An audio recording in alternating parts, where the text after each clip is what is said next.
Raise your hand if you do not like to feel and deal with hard emotions. I struggle with this so much because for me, heavy, negative emotions feel so difficult and hindering to my movement forward. But to be human is to have emotions. And sometimes those emotions are hard, and sometimes those emotions are maybe even confusing. Welcome to the Cycle of Care podcast. I'm your host, Mona Zignago.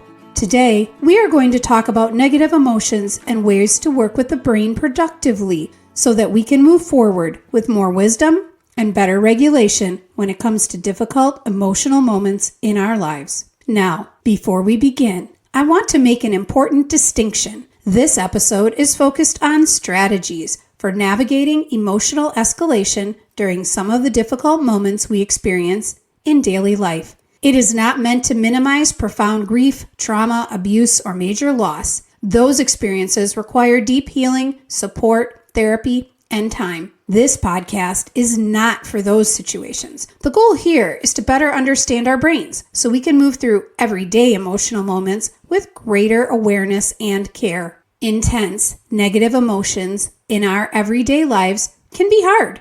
They can surprise us, shut us down, and freeze us, rendering us unable to productively troubleshoot and move forward. When we feel intense emotions, regulating those emotions effectively can be hard. If you have listened to my show before, you know how much I love research, so here's what research tells us. When we have emotions, there is a lot going on. A large part of our brain is activated. It's called the limbic system. The limbic system is composed of brain regions such as, stay with me here, the amygdala, hippocampus, and the insula. The limbic system tracks our emotions, connections to objects, people, and happenings in our lives. The brain wants to keep us alive, and our brain wants to keep us safe. So, sometimes the brain is helpful for those things, and sometimes the brain isn't as helpful.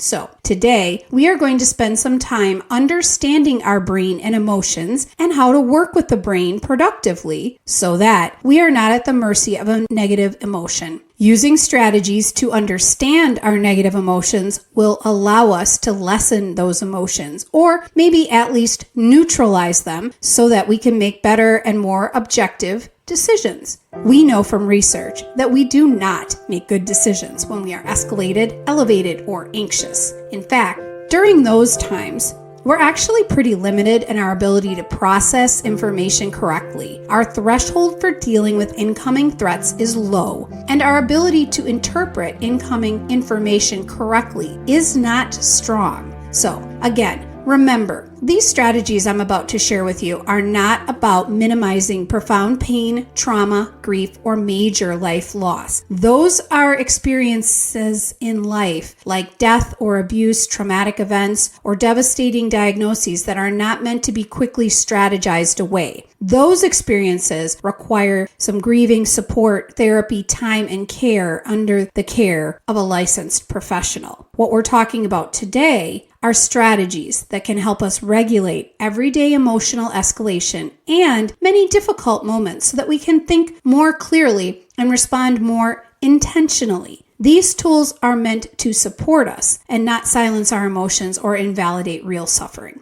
So, the research from this episode comes from my book, Transforming Teaching Through the Cycle of Care, which, by the way, just won an award that I'm very excited about. And also from another great book called Your Brain at Work by David Rock. Your Brain at Work is a valuable book for understanding the brain and how the brain works so that we can live more full, contented, and productive lives.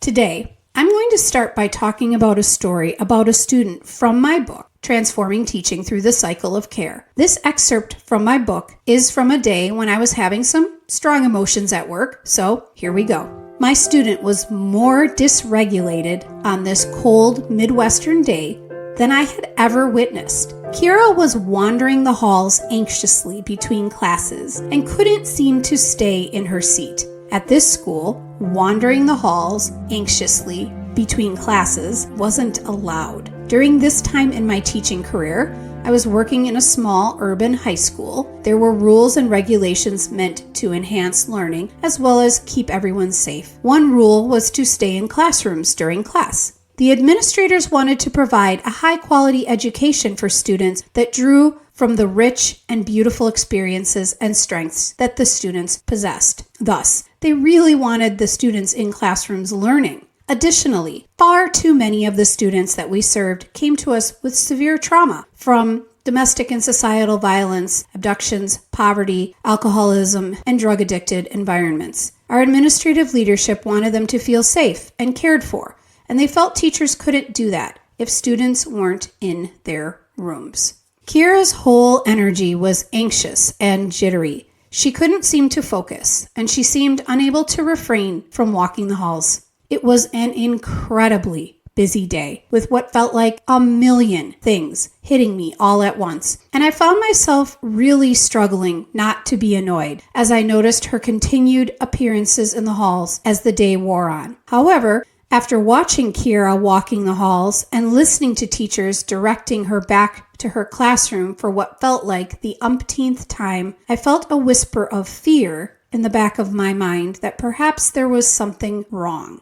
I took a deep breath to care for myself and moved myself into a space where I could disassociate from my tasks at hand and focus only on her. I was rewarded by a reminder of the cycle of care that is given and received between teachers and students, which also existed between myself and Kiera.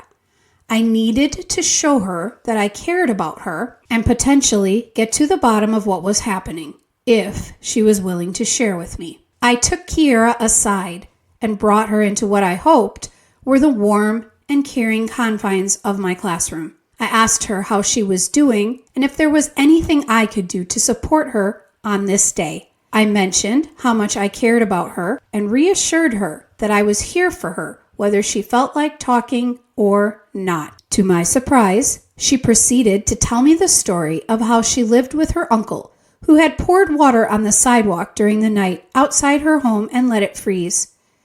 He then proceeded to wake Kiera up by telling her there was a fire and she needed to get outside. When she ran outside, she slipped on the ice and bumped her head. So, as a result, she had a really bad headache and was very dysregulated from the experience. In a flash, my emotions went from irritation to anger. I had so many emotions, honestly. And Kiera probably had a lot of emotions too. Maybe she felt unsafe, angry, sad, or bitter. Okay, so now coming back to our conversation now, away from reading this excerpt from my book, we can see that I had choices that I made that day. I could have lived unconsciously in my emotions of irritation and frustration, or I could consciously decide to wonder what those emotions were telling me and do something about them by gathering more information. That is what the cycle of care element of listening looks like. It is consciously gathering data to make informed decisions about how to move forward. So I could choose to not gather more data or information from Kiera and continue to be annoyed and frustrated and potentially as a result maybe label and stereotype her, or I could feel my emotions, name them, analyze them, understand them, and get to the bottom of what the heck is going on. Here's what we know. Suppressing our emotions only makes things worse. It takes a lot of cognitive energy to suppress an emotion. This leaves us with fewer resources for us to use in the moment and pay attention to what is going on. What research shows us is that there are ways to work with emotions to regulate ourselves and move forward productively. One strategy is to label the emotion. Labeling emotions restores thinking through activating the prefrontal cortex, calming our limbic system, and restoring clarity. In one study, when participants were in a functional MRI machine, when the participants labeled emotional faces using words, less activity occurred in the amygdala area of the brain. Now, this is an important finding because when the amygdala is ticked off, it makes accidental connections and misinterprets incoming information. This can lead to errors in interpreting what is really happening around us. The problem is, most people think that voicing their feelings will make things worse, not better, so as a result, they don't discuss their feelings. And I get it. There are plenty of studies that show that speaking about emotional experiences does bring the emotions back up to the surface again, but the key here is how we do this. To reduce arousal, what we need to do is to describe the emotion in a one word or two. Let me say that again. A word or two. This helps reduce the emotion. If we open up a huge conversation about the emotions, though, research shows we tend to increase the emotion. So we want to stick to a word or two. Now, folks who are successful with labeling as a way to reduce arousal over time are able to quiet their minds so they can still think clearly. They have trained their minds to deal better with emotions through this labeling process. So, one strategy we can do is to label the emotion in one or two words to try to quiet the mind so that we can shift into clear, focused thinking. Okay, that is strategy number 1. Let's talk about strategy number 2 for when strategy number 1 isn't cutting it.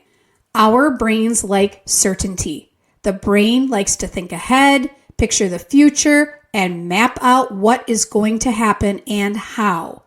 If there is one thing we know, it is that time and time again, scientists see that a sense of control over something stressful lessens the stressor's impact. Interestingly enough, with this idea of control, the brain feels more in control when it has choices. In fact, research has shown that choices about how to experience stress lessens the stress. Even the smallest perception of choice reduces limbic system arousal. This is a really good thing to know to understand ourselves and others around us. For example, imagine you are overwhelmed at work and emotional after a difficult conversation. You may not have control over what just happened, but you do have choices in how you move forward. Here are some examples. You might choose to go for a walk before responding. Write your thoughts down first. Ask for time before making a decision. Call someone you trust. Or consciously reframe the situation. Research shows that even those small choices restore a sense of control to the brain. And this control matters because when the brain feels trapped or powerless, it moves further into a threat state. But when we perceive choice, even small choices, our nervous system begins to chill out a bit and calm down, and this helps us think more clearly. That is where our number 2 strategy of reappraisal steps in. Reappraisal means giving our brains choices by consciously reframing or reinterpreting a situation in a way that changes its emotional impact. It does not mean denying reality or pretending something painful did not happen. What it means is that you're giving yourself a choice to look at the situation from another angle so that your brain can regulate and move forward more productively. For example, instead of thinking, this feedback I'm getting means I'm failing, you might reappraise it as, this feedback is difficult, but it gives me information I can sort through thoughtfully. There might be something in here that is helpful. Instead of, this person is attacking me, you might think, this conversation is activating something in me, but I do not have to react impulsively. I can give myself permission to step back and take a minute to respond. Research from David Rock's work shows that reappraisal gives us choices and thus helps reduce activity in the emotional centers of the brain while increasing activation in the prefrontal cortex, the area responsible for reasoning, perspective taking, and thoughtful decision making. In other words, reappraisal helps us move from reaction to reflection, and this matters deeply within the cycle of care. This is because when we reappraise, we strengthen relationships by slowing down judgments and deficit-based assumptions. We improve listening by shifting from being defensive to being more reflective. We engage in flexible thinking by examining multiple ways of interpreting situations, and we improve responding by acting intentionally and thoughtfully instead of impulsively. So essentially, reappraisal helps us move from what is wrong with me to what is happening inside of me, from I'm trapped in a certain response to I have choices. And what we know from research is that often that choice creates enough of a shift to help us move forward. So, labeling the emotion is strategy number 1, and reappraisal is strategy number 2. Reappraisal means looking at the situation differently so that the brain can reduce threat and regain a sense of control. David Rock explains that there are 4 main types of reappraisal. The first type is reinterpreting. This is when we decide that something we first experienced as threatening may not actually be a threat. For example, maybe I see a student walking the halls and my first interpretation is she is being defiant. But when I pause and gather more information, I may reinterpret the situation and realize actually she's dysregulated. Something is wrong. She needs care. Reinterpreting helps us change our raw emotional response to an event, which means asking ourselves, could there be another explanation for what is happening? Our brains are constantly trying to make meaning out of situations. The problem is when we are emotionally activated, the brain often fills in missing information with threat-based assumptions. For example, maybe a colleague walks past you without speaking, and suddenly your brain says, they're upset with me. But reinterpretation invites us to pause and consider, maybe they're not upset with me. Maybe they're distracted. Maybe they're overwhelmed. Maybe this actually has nothing to do with me. That small shift matters because it calms the brain down and interrupts the emotional spiral before it has time to escalate. The second type is normalizing. Normalizing means reminding ourselves that our emotional response makes sense. If we are in a new situation under pressure or facing uncertainty, it is normal to feel overwhelmed. Instead of shaming ourselves by saying, why am I reacting this way? We can say, of course I feel unsettled. This is new. This is hard. My brain is trying to figure out what's happening. Rock explains that giving an experience an explanation can reduce uncertainty and increase a sense of control. Normalization means recognizing that our emotional responses make sense given the situation. Sometimes we might shame ourselves for having emotions in the first place. We might think, why am I reacting like this? Why can't I handle this better? But normalization sounds more like, of course I'm anxious. This matters to me. Of course I'm overwhelmed. I'm carrying a lot on my shoulders right now. Normalization reduces the brain's sense of danger because we give ourselves choices to stop treating the emotion itself like a threat.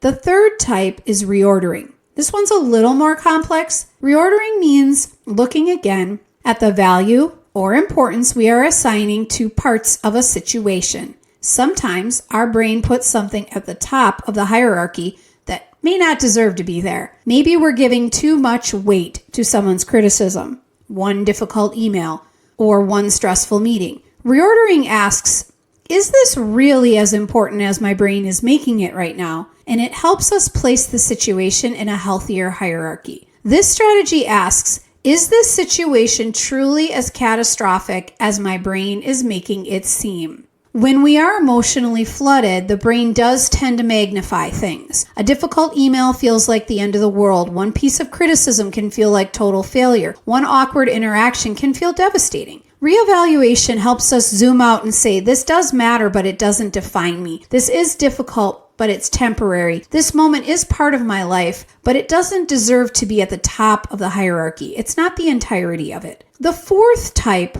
is taking another person's perspective.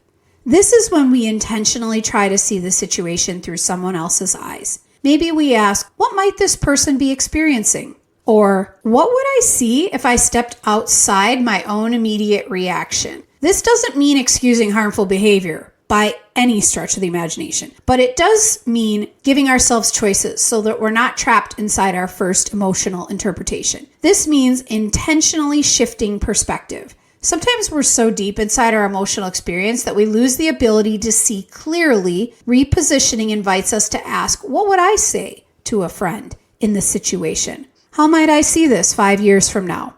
What would be the calmest, wisest version of myself here? This strategy widens perspective and creates space between us and the emotion. So, if we go back to the story about Kiara, I had a choice. I could stay in my emotion of irritation, or I could reappraise. I could reinterpret what was happening. I could normalize my own stress in that busy moment. I could reorder what mattered most and realize that her safety mattered more than my irritation. And I could take her perspective by wondering what might be happening in her world. That is why reappraisal connects so strongly to the cycle of care. Reinterpreting helps us listen more accurately. Normalizing helps us care for ourselves without shame. Reordering helps us think more clearly about what matters most. Taking another person's perspective helps us respond with more wisdom and more care. Reappraisal does not mean pretending everything is fine.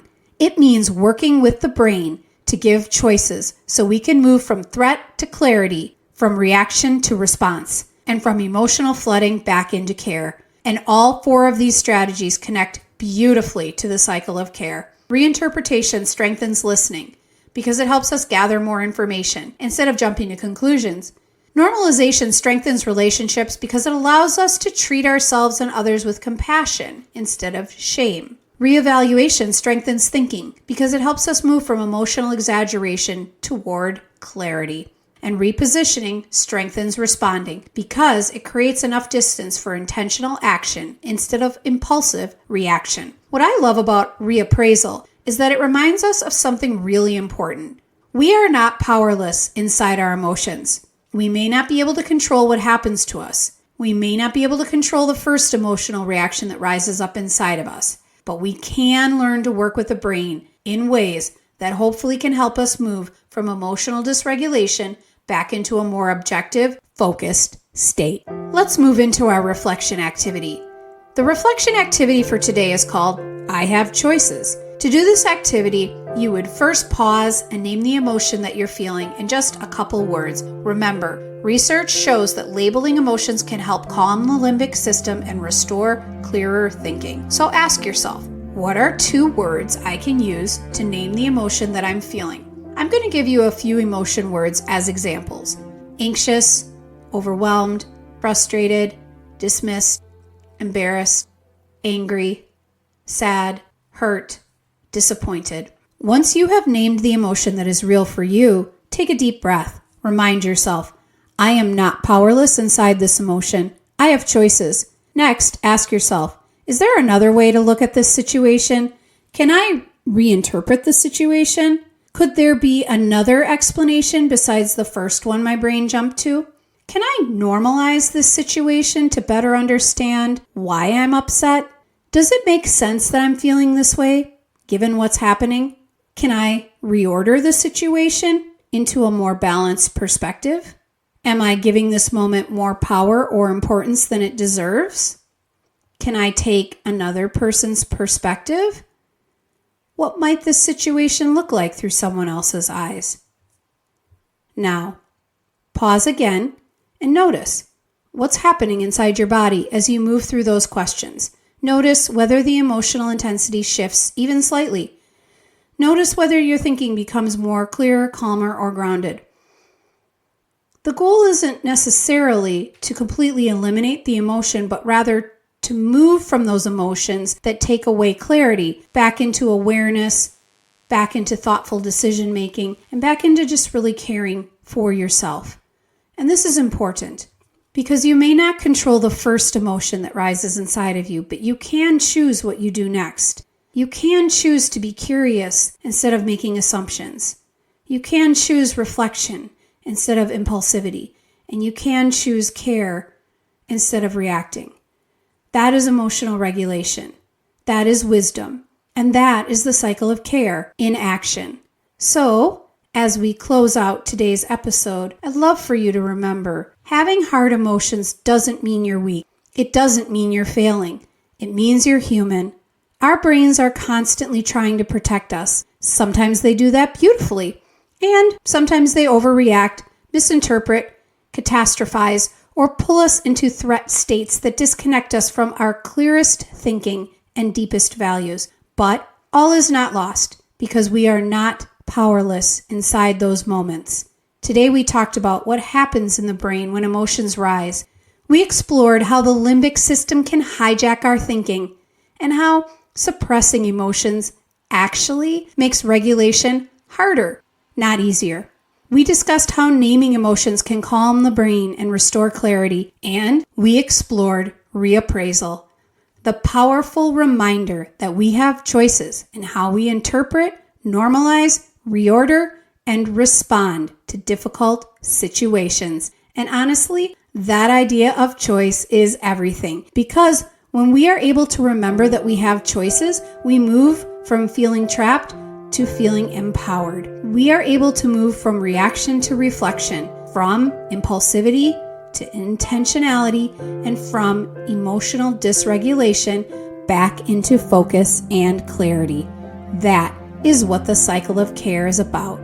It is about building strong relationships with ourselves and others. It is about listening deeply instead of assuming. It is about thinking clearly instead of reacting automatically. And it is about responding with wisdom, care, and awareness. Not perfectly, not flawlessly, but consciously. And maybe that's the real work of being human. Not eliminating the hard emotions, but learning how to move through them with greater compassion, understanding, and regulation. So, the next time you feel emotionally overwhelmed, pause. Name the emotion. Remember that you have choices.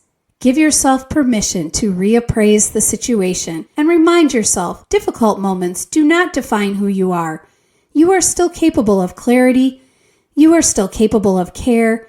You are still capable of thoughtful response. And that ability to return to care even when emotions run high is real strength. As we close out today's episode, I want to say thank you.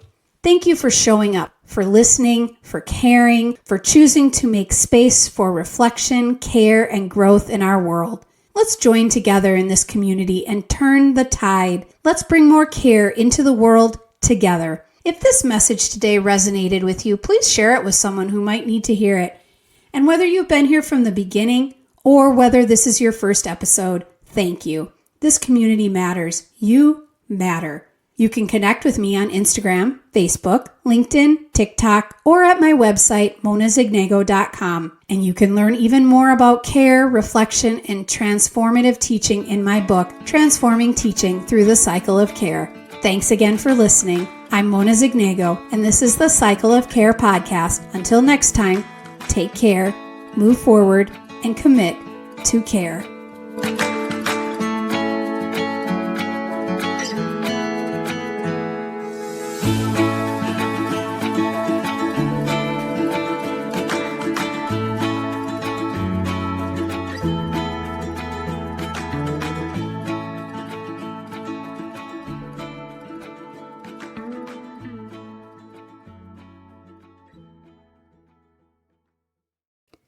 This podcast and all episodes within the Cycle of Care series is intended for educational and reflective purposes only.